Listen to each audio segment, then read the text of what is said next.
Hey guys, Dan Meyer here, and in this short video we're going to talk about how to jig for walleyes with a jigging spoon. And this year jigging spoons have been real good. Actually, they almost always are. I'm catching a ton of walleyes on jigging spoons. As a matter of fact, a lot of times they're outperforming tip-ups. So in this video we're going to talk about how to fish with a jigging spoon. So the first thing that I do, right here I've got a rattling spoon, and the first thing I do is I almost always tip my spoons with a minnow head. So what you're going to do is you're going to take a minnow, either a fat head or a crappie minnow, and pinch the head off right behind the gills. Now if it's a smaller minnow, like a real small crappie minnow, then if you can just like pinch off half the body and just use the top half. But if it's a decent sized minnow, you're just gonna use the head. So once we have the minnow head on the bait, we're going to drop the bait down, and I'm just going to jig it most of the time just up and down.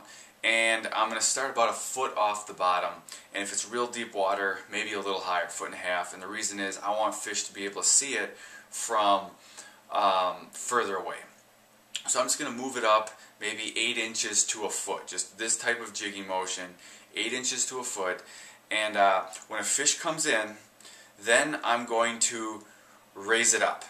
And that's going to kind of give it the fleeing minnow type effect. And a lot of times that'll turn them on. Sometimes they'll just come right up and hit it right away. As it gets a little later in the year, the fish aren't as aggressive, they might follow it up. So at this point, I'm going to stop doing the real big jigging strokes, and I'm just going to do real small jigging strokes and kind of dance the minnow. And then I'm just going to hold it at one spot and kind of just shake it. Just keep it moving a real short range of motion, but kind of fast, just jigging. And a lot of times that's when they're going to come up and nail it, if they're going to hit. Now if the fish are real, if they're not aggressive at all, instead of doing the bigger strokes, 8 inches to a foot, I might only move it up 4 to 5 inches and just pop it up and down. Wait for that fish to come in.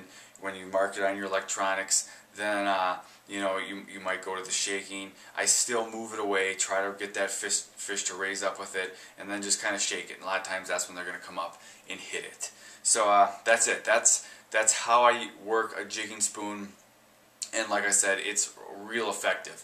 Now if you don't know what jigging spoon to use, what colors, I've put together a list of my top ice fishing baits, and my jigging spoons are on there. So if you would like that list just to see what I'm using, what's working the best for me, click on the link right up here, enter your details, and I'll email you that list. It's free, and it'll just give you the baits and kind of how to use them. So get that. Also, if this is your first time here, subscribe to my YouTube channel. I do a lot of tips and tricks just like this to help you catch more fish. And also on most of my fishing endeavors, I take my GoPro with me so you can kind of just see what I'm doing and just watch me fish, kind of see how I'm doing it. So like, subscribe, and I will see you next time.